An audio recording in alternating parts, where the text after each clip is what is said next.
got Luke Rowan here, based in the Americas, and Jamie Thompson in UK. Hello. Both Jamie and myself work in the sales/solutions team, helping partners get ready to deploy EdApp. And we're really pleased to talk about the second installment of our webinar series on what's coming up in 2022. Jamie and I are obviously big advocates of innovation in the platform. We hear all day, every day from partners like yourselves on, features that may potentially be missing in the platform or optimizations that are needed.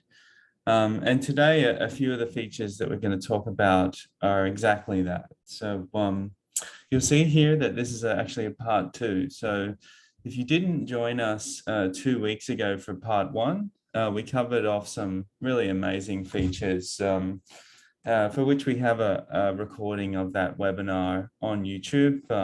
Perhaps we can pop that in the chat at some point, and definitely check that out if you haven't seen it, because there was some really exceptional features there that you'll see show up in the platform in early 2022. But today is all about 2 features: our PowerPoint conversion iteration 2, and then the second feature we're calling automated compliance management. And there are many features under that kind of branch of features. PowerPoint iteration 2 is very much about making life easy when it comes to bringing PowerPoints into the platform.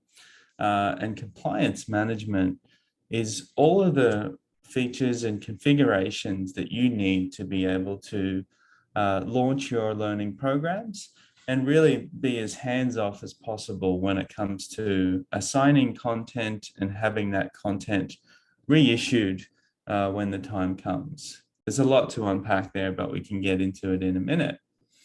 Jamie? Yeah, I was just going to say, in the last session, it worked really well to have some participation. I think previously people were encouraged because they could see Luke's beautiful face. This time I hope they won't be reticent because they can't. But yeah, look, what we want to do is really try and put some of this stuff in context to what you guys are doing, right?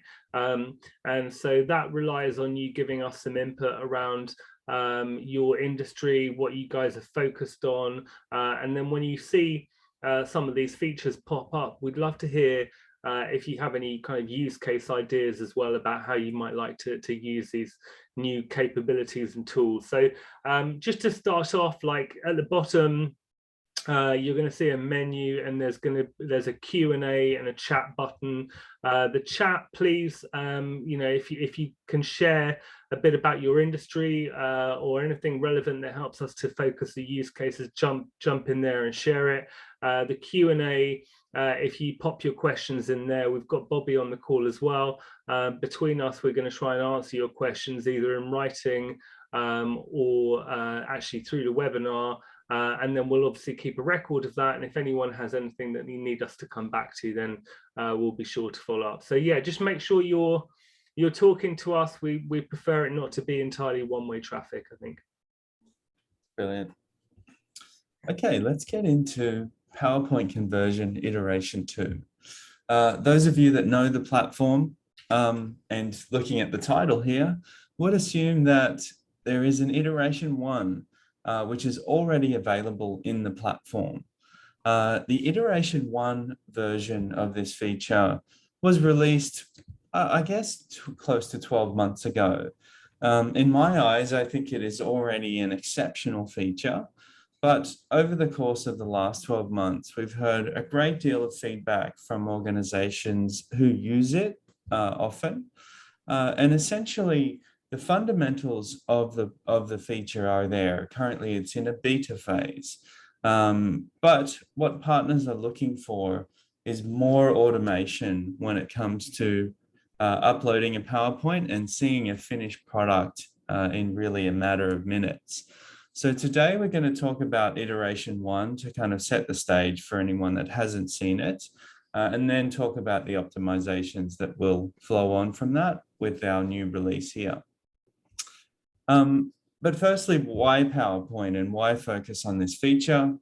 I think it's apparent to everybody on this call that PowerPoint documents and creation of content in the PowerPoint format is something central to all of us, irrespective of industry.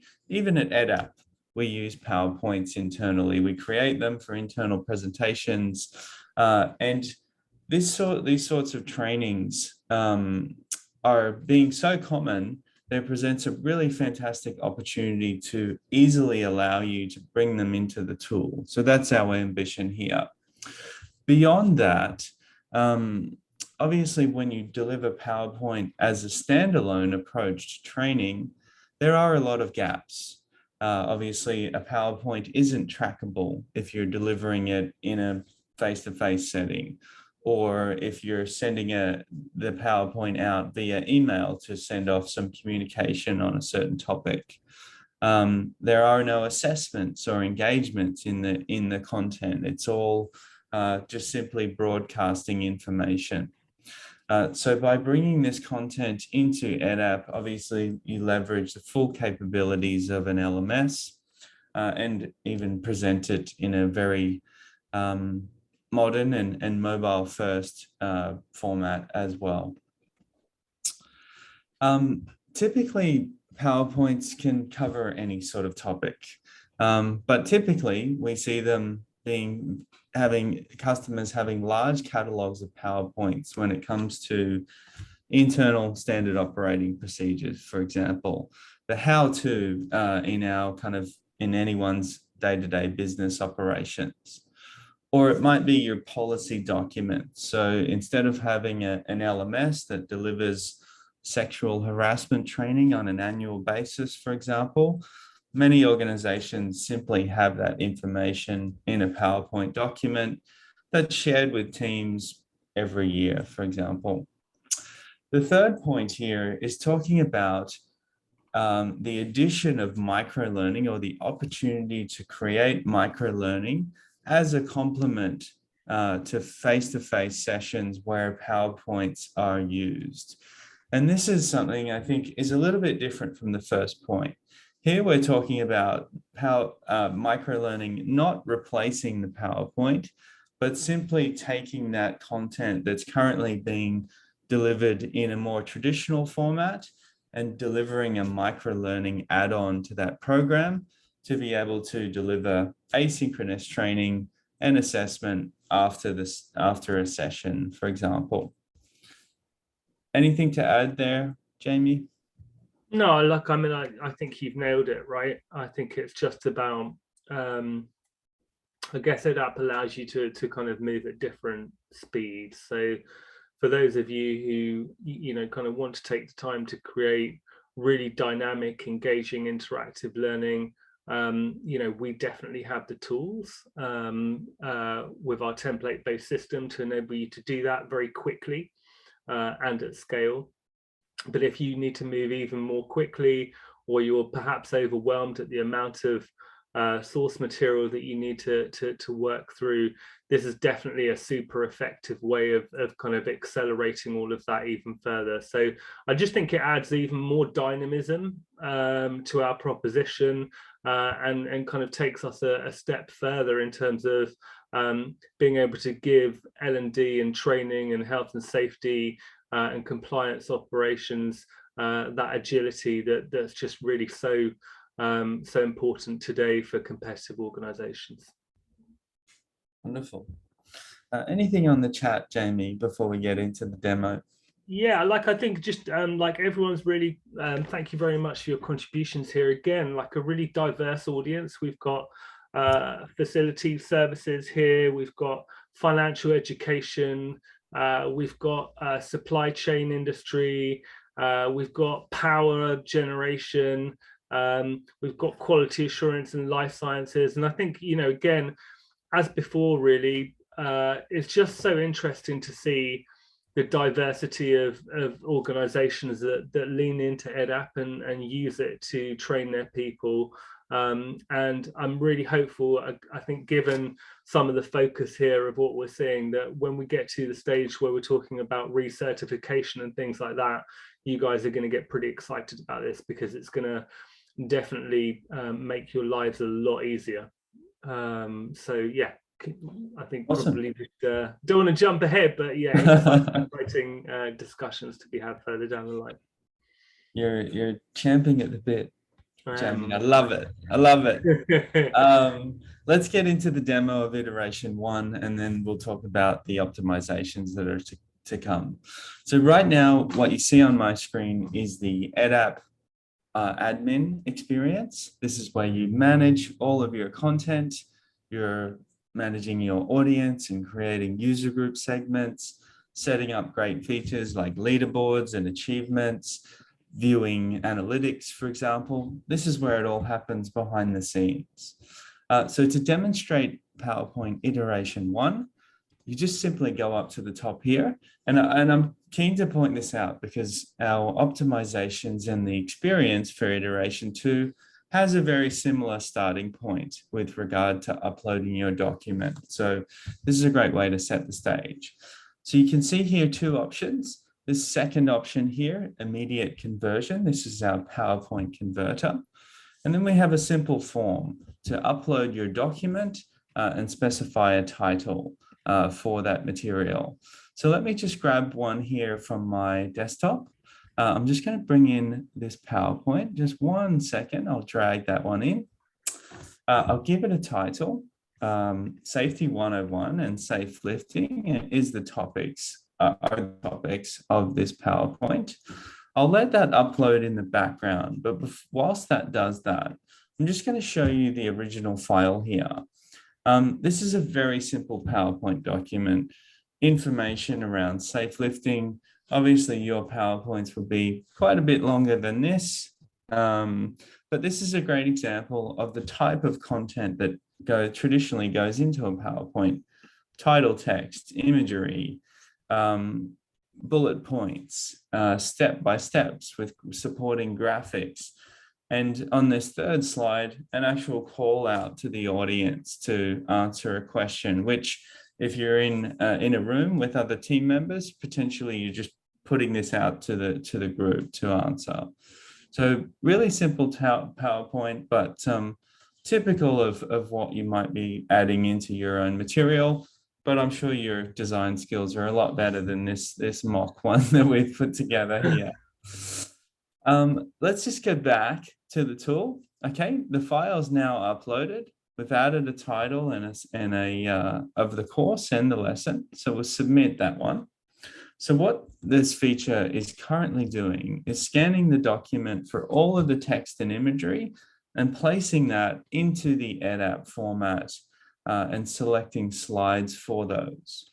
Out of the box, with any new course that you create in EdApp, you have a title slide and an end slide that can be customized. But you can see here, this is our very first slide that has come from this PowerPoint. And I'll bring it up again just for reference. We can see it here. So in its current format, our PowerPoint converter is a really great way to bring your content into the tool.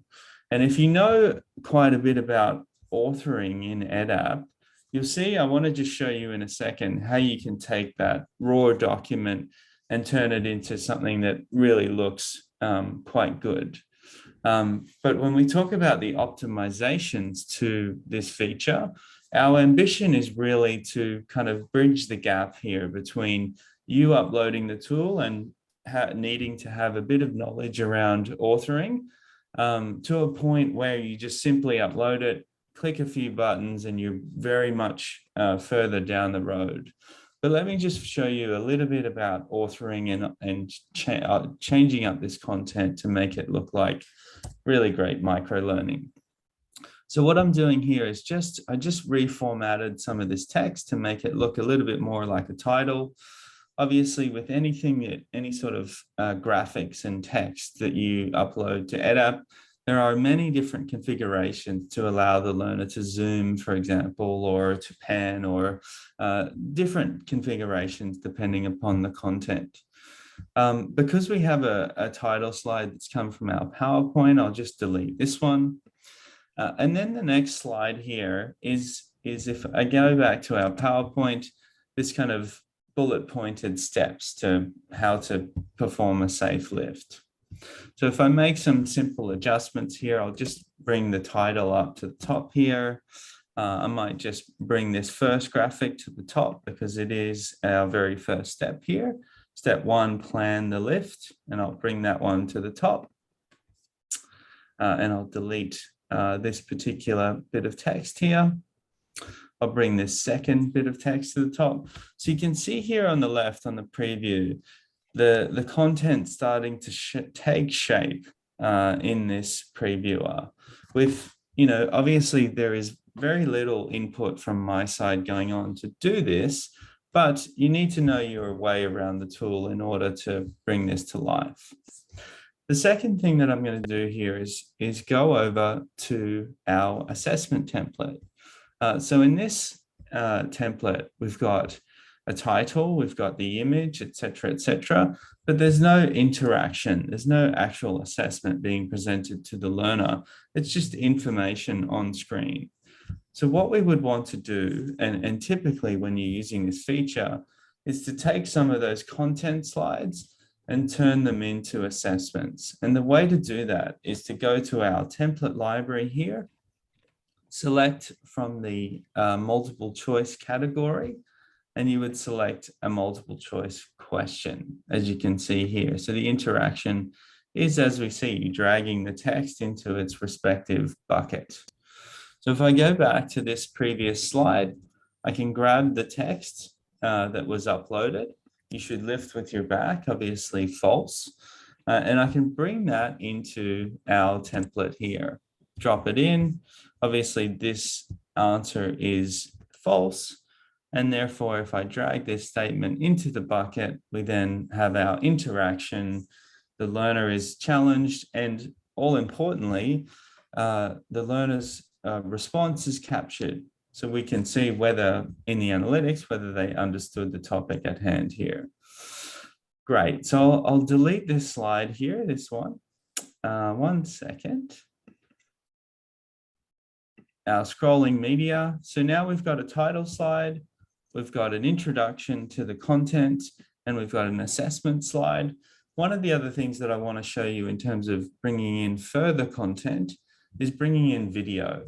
And video is really central to content that you deploy on EdApp. If you have video on hand, or if you have the ability to produce video, we would definitely encourage you all to do so, because what's more exciting or compelling than media like a video file. So what I'll do here is I just selected the video template, and then I can drag a video into this experience. I'll let it upload just for a second here. You'll see here under the video template, different configurations: play on demand, allow the learner to skip if they like, or if this is disabled, they have to watch the video in its entirety. And you can obviously customize the buttons and prompts around the video as well. So all really easy to do in the authoring tool here. This will just upload right now. Okay, great. So we'll save this one. So we have our finished lesson here from the PowerPoint upload. What I'm going to do as a final step is apply some branding to this particular lesson. And branding is really a great way to bring your content to life. I think right now that we're using the default EdApp settings when it comes to branding. So of course it's a pass. It is legible. It looks okay, but it doesn't really capture the essence of the brand or the organization, and it may not feel native to the learner themselves. So adding a simple logo and a background, which I just pulled off my desktop, is very, very simple to do. And it makes, I think, a world of difference when it comes to viewing the content. So let's jump in and have a look at this lesson now. Great. So we've got our branding, we've got a background, we've got a logo applied, We can see that it's 1 of 5 lessons. We've got a title slide, which is looking great. If we press OK, I'm done, we can jump into Now that a we've video. covered the basics, let's go ahead and review. Awesome. Okay, now we've got our 5 steps, step 1, step 2, and so on. And we've got our interactive assessment at the end of the lesson. Great. So that is PowerPoint conversion iteration 1. And as you can see here, if you know what you're doing in the authoring tool, you can really bring your content to life very, very quickly. So let's go back into the presentation here and talk about the optimizations that we're making to allow you to do the same with, less experience in the tool. Jamie, any thoughts from the crowd? Yeah, I mean, I think generally, like, there's some good feedback about, the ability to kind of move things around easily. I think I think the kind of general view here is that this is definitely going to be helpful in terms of kind of getting started more quickly. All good. I think you're doing a great job. So yeah. Awesome. Great. Thanks for that. So now what we're looking at is the new experience when you upload a PowerPoint. So remember, just a second ago, I uploaded the document, and after the document was added to the tool, we landed immediately in the EdApp authoring experience.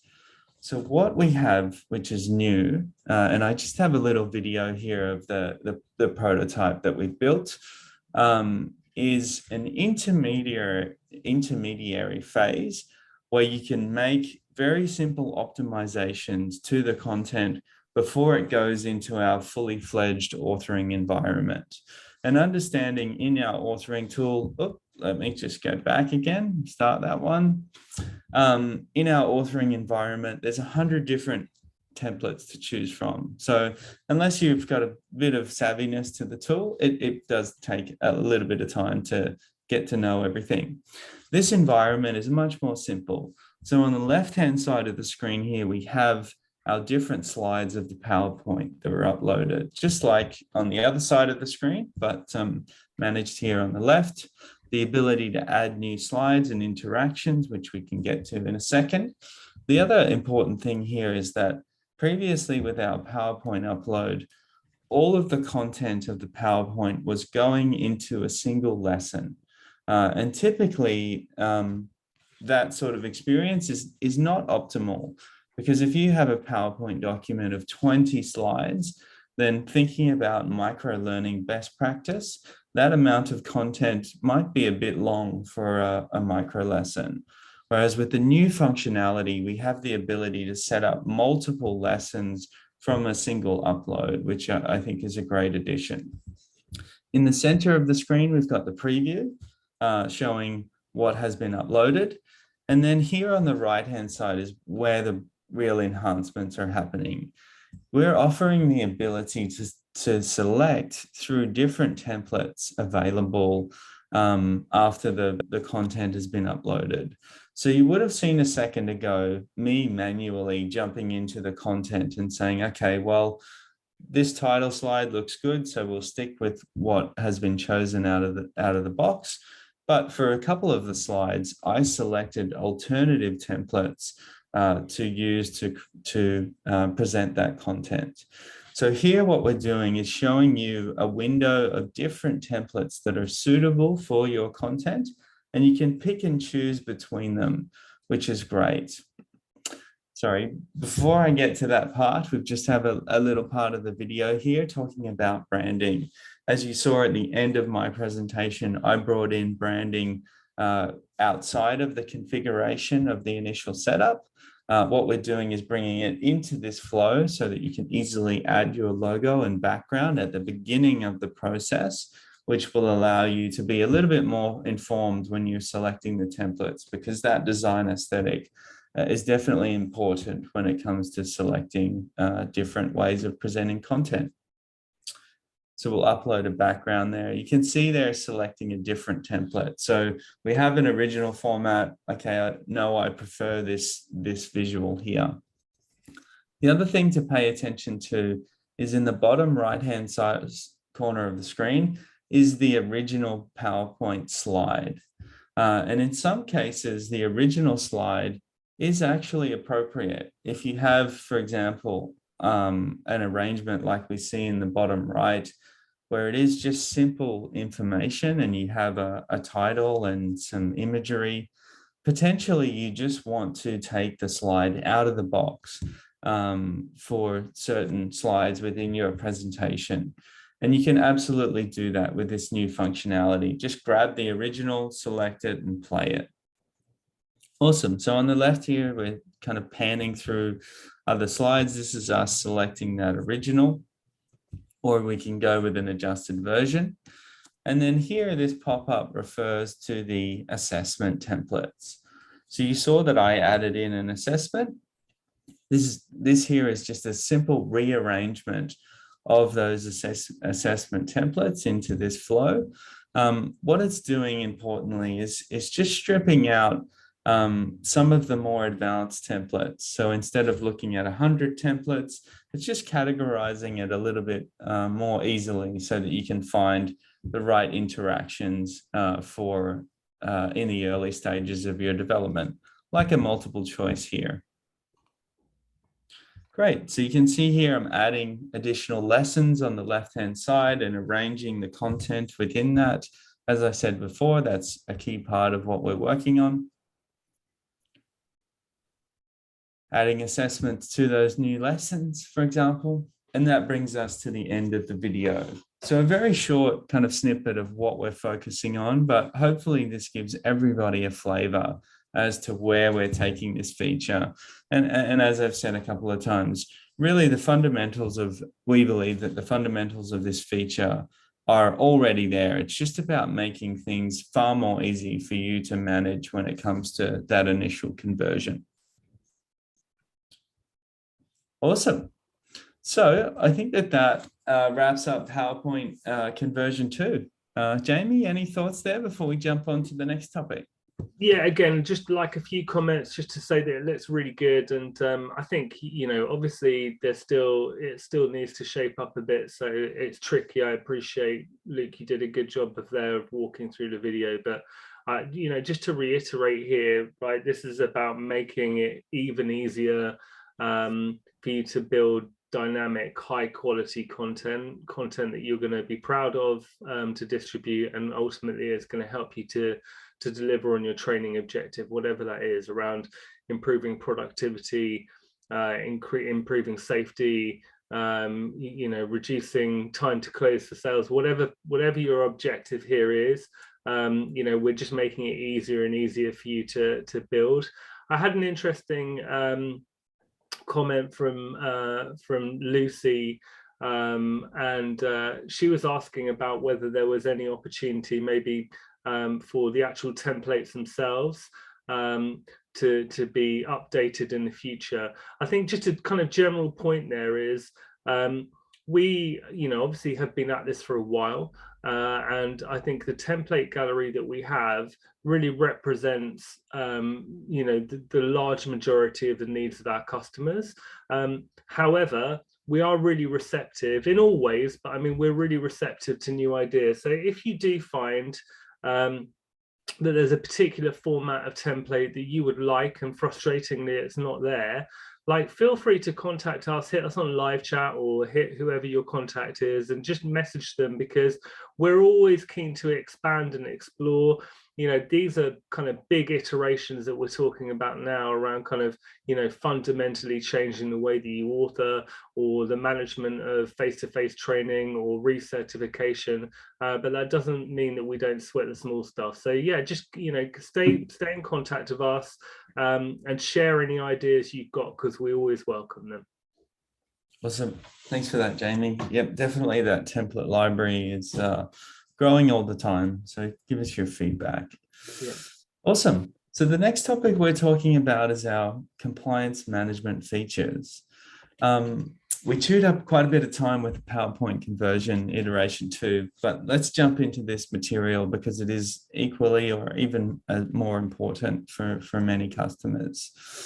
So to summarize what we're doing with these features, and going back to what I was saying earlier, these features are all about helping you manage your learners and their enrollment into training, the automatic setting of expiry dates or due dates of content, and then the reissuance of content to learners at a cadence that you set.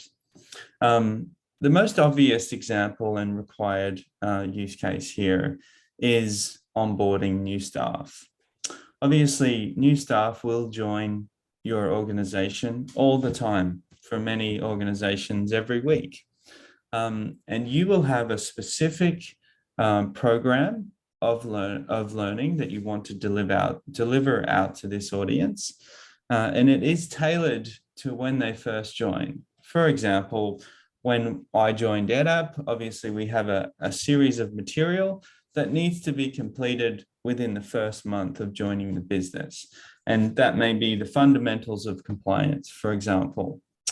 Then the next year that I'm with the organization, I maybe have to do a refresher on that training. So that material has a due date and it has a reissuance date. And right now in the tool, you can do that, but it is quite manual to be able to set up those dates and enroll learners into content that needs to be refreshed. So these features are all about making life easier in that regard. When it comes to talking about these features, really the starting point is onboarding your audience. And we have some optimizations when it comes to assigning courseware as well.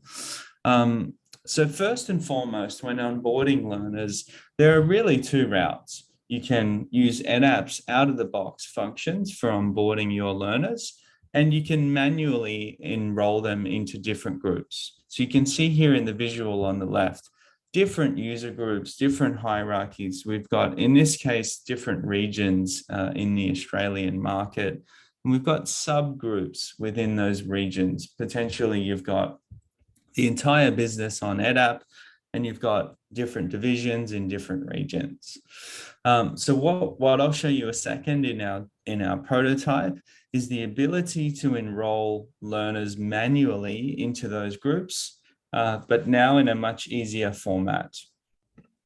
The second part of enrolling learners into groups is automatic assignment. So this is where you maybe we've set up integration via single sign-on or connected data for onboarding learners via the API. And in this case, also using EdApp's feature for dynamic user groups. And the point here is that working with your technical teams, we can set up this configuration so that your audience is automatically brought into the EdApp database and assigned, and learners are assigned their specific group depending upon the attributes that they have under their profile. For example, on the left here, we've got different attributes. So if I was being brought in to the EdApp system from an external platform, for example, a payroll platform, if I have these attributes that are associated to me, sales, I'm in New York, I am level 1, 2, and 3, those attributes can then therefore inform EdApp and put me into the right group to subsequently see the right content.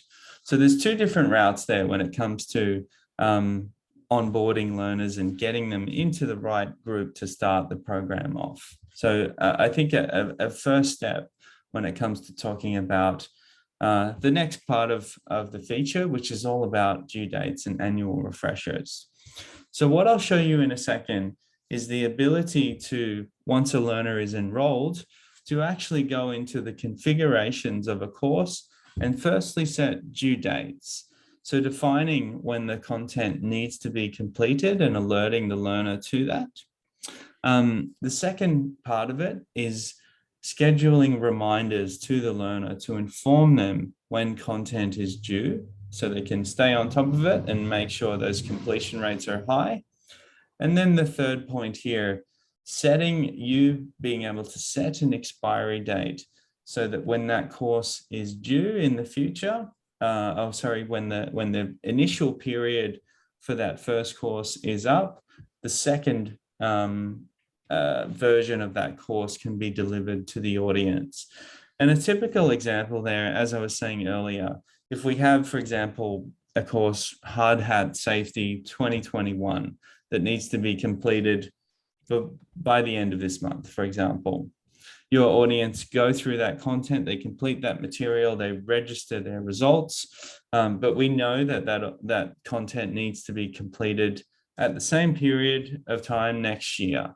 So what these expiry dates functionality will do is give you that ability to automatically issue that course without touching anything in the system.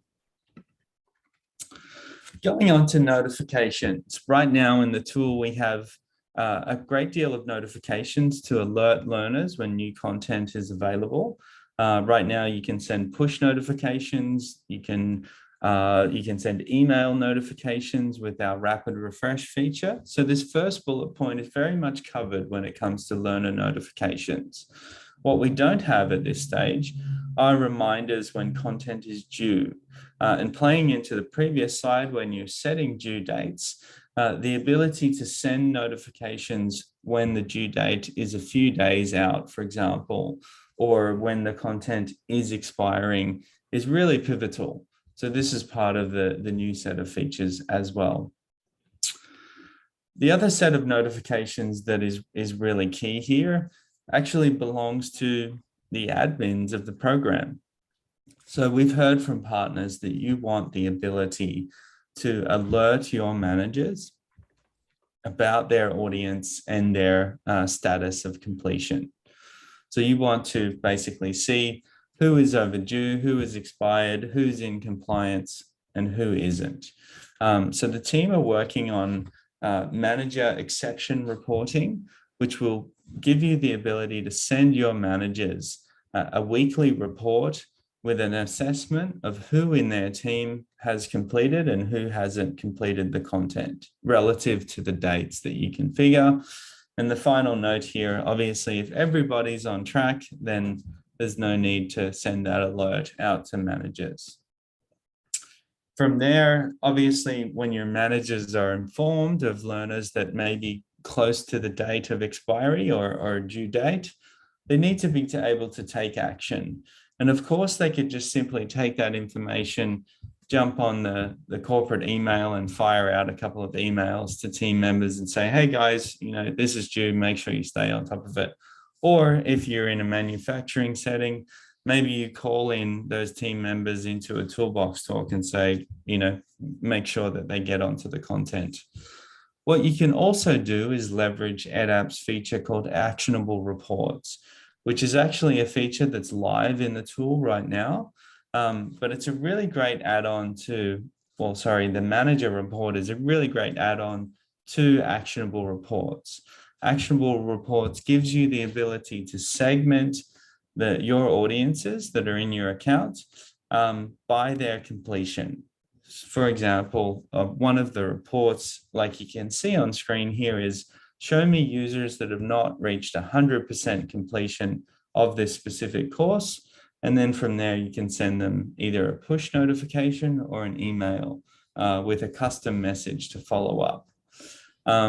So tying this feature in that's already existing into the new functionality is a big part of what to expect.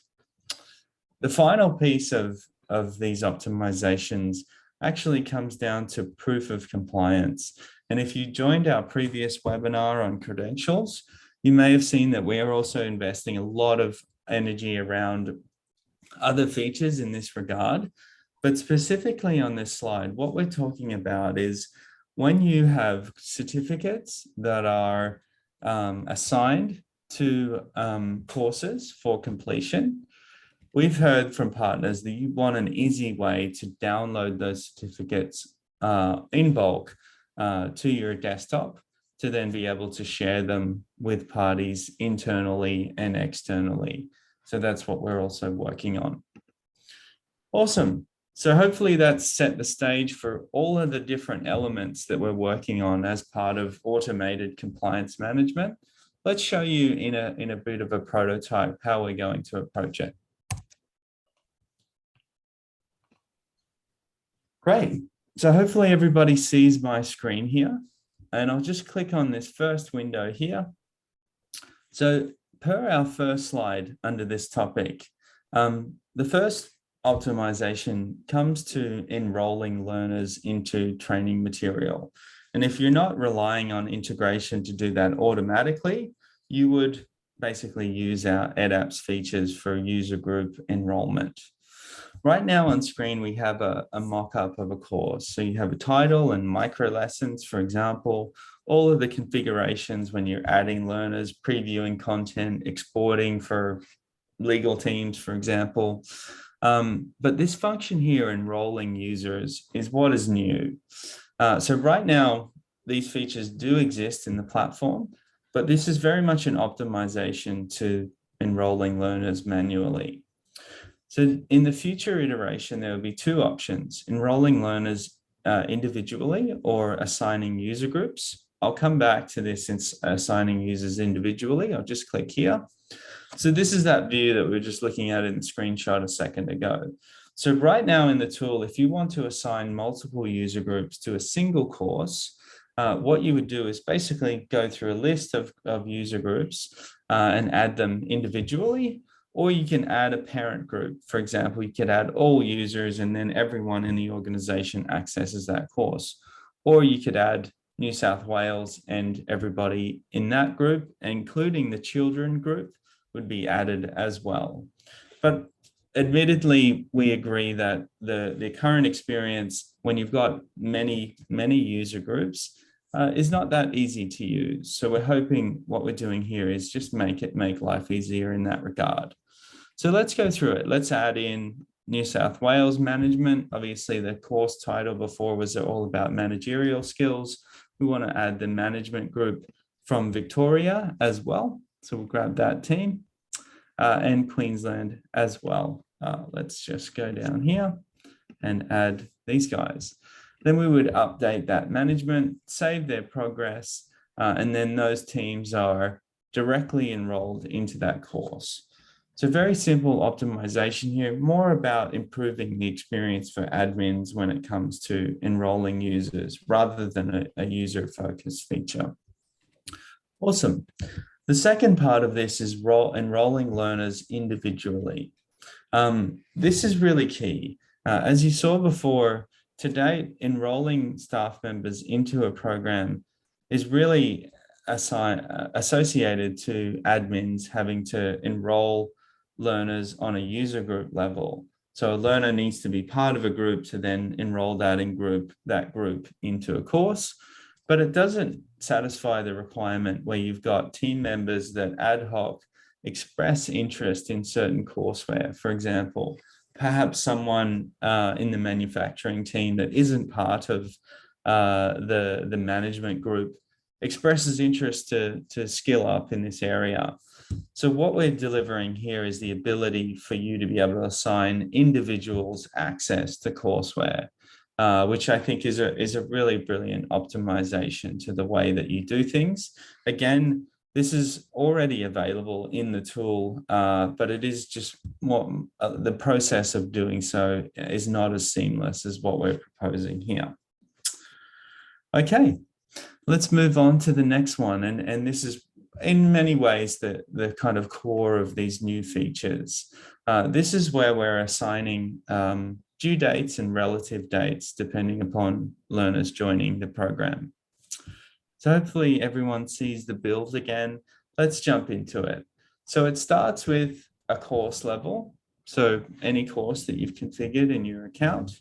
And if we go up here to course settings, we can then see the course due dates.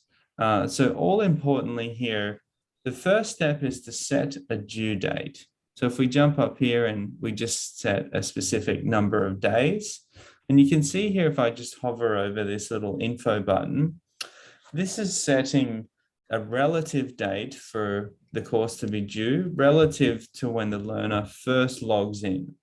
Right now, you can specify due dates, but they are kind of blanket dates that will apply to everyone that has access to the course. They don't relate to when a learner first logs in or joins your organization. So this function here, 30 days relative to the join date. This next element here, the expiry date, does two things. Firstly, the expiry, as we can see here, the number of months from initial completion, tells the learner and basically makes this course available to the learner for a duration of time from when they first commence it. And that, going back to our kind of anecdotal scenario earlier, gives you the ability to say, okay, here's a course for 2021, and then 12 months from now, 2022 is going to pop up again for this learner. So this expiry date is doing two things. It's setting an expiry for the first version of the course, and then selecting a time and date in the future for that course to be basically republished in a second version. Often the question comes when stating this sort of functionality is, will I have analytics of both completions? And yes, absolutely. So when you look at analytics, both completions will be treated separately so that you have clear records to say the person completed it this year and potentially again next year. Any questions there, Jamie? No, I was just going to say, I think we've covered a lot, and like some of this is kind of fairly in depth, and I'm not sure necessarily that everyone is across all of this. So I just wanted to kind of give a very basic kind of summary of kind of what we've covered today, just for everyone's benefit, right? So the first thing was about just helping you to produce content more quickly, more easily, and hopefully for some of you it may be the lifeline you need when you're resource limited, right? So there's that element. Then we've spoken about the kind of new structural aspects where we're going to make it much easier for you to assign learning across the organization and to individuals. And I think that's a fantastic improvement as well.